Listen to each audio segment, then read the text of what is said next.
मैं आपको विश्वास दिलाता हूं, मैं चंद्रशेखर आजाद परभनी की ऐतिहासिक धरती पे आपसे वादा करके कहता हूं कि हम एड़ी चोटी का जोर लगा देंगे, लेकिन इन आरोपी पुलिसकर्मियों को जिन्होंने ये गुनाह किया है उनको चैन की नींद सोने नहीं देंगे।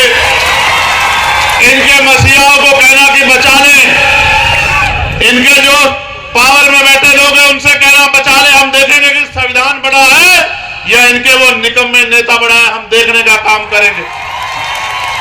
अभी इन्होंने हमारी शक्ति नहीं देखी है। हमने 2 अप्रैल जैसे आंदोलन भी किए, हमने दिल्ली में बड़ी बड़ी सरकारों को हिलाने का काम भी किया है, लेकिन अगर महाराष्ट्र में हमारे लोगों पे हिंसा होती है तो ये चिंतन का सवाल का प्रश्न है। हमें चिंतन करना चाहिए कि हम 18 दिन से आज क्यों बैठे, क्या हम खाली हैं? चुनाव में तो हमारी वोट के लेने के लिए सारी पार्टी, बीजेपी, कांग्रेस, शिवसेना, तमाम पार्टी आ जाती है, और चुनाव के बाद 19 दिन तक हमारे आंसू इन पार्टियों को दिखाई नहीं दिया गया। हमें समझना पड़ेगा कि नीला झंडा उठाकर तो कोई भी आ जाएगा, लेकिन नीले झंडे के विचार को लेके डॉक्टर बाबा साहब अम्बेडकर के सच्चे सिपाही चल सकते हैं, हमें समझना पड़ेगा। अगर हमने शक्ति बनाई होती, किसी की मां ने दूध नहीं पिलाया था कि वो हमारी बहन को पीटने का काम कर देते। मेरा मन रो रहा है, मैं नहीं बता सकता कि उसके जख्म देख के मेरे दिल पे क्या बीत रही। मैं नहीं बता सकता जब हमारी जच्चा बहनों को पीटा गया बाथरूम में घुस घुस के, मेरे मन पे क्या बीत रही है, मैं नहीं बता सकता। और ऐसा नहीं कि एडमिनिस्ट्रेशन और पुलिस हमारी शक्ति से वाकिफ ना हो, वो हमारी शक्ति से वाकिफ है।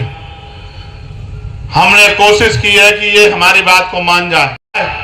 यहां जो संघर्ष कर रहे हैं वो लोग बड़े, हम लोग तो सिपाही है, छोटे से आपके वर्कर है।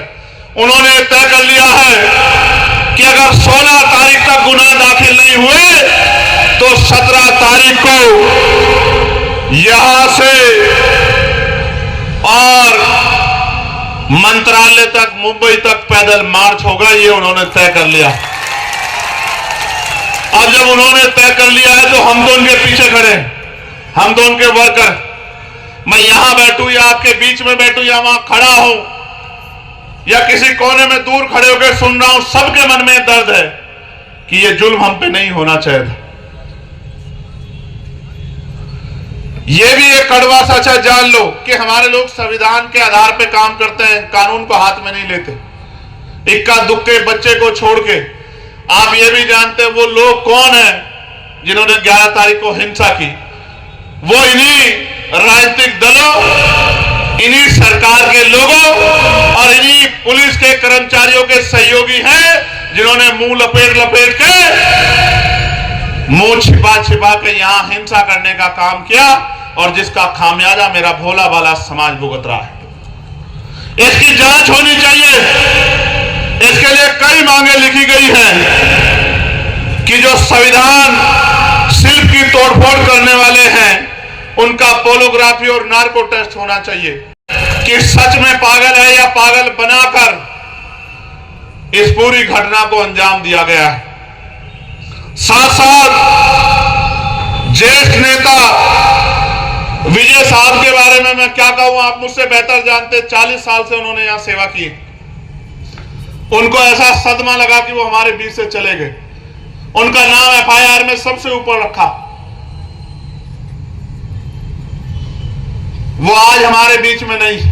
ये उनके परिवार की नहीं है, इस अंबेडकर आदि समाज की मांग है कि उनके परिवार के एक बच्चे को सरकारी नौकरी मिलनी चाहिए और उनको 1 करोड़ रुपए का मुआवजा भी मिलना चाहिए।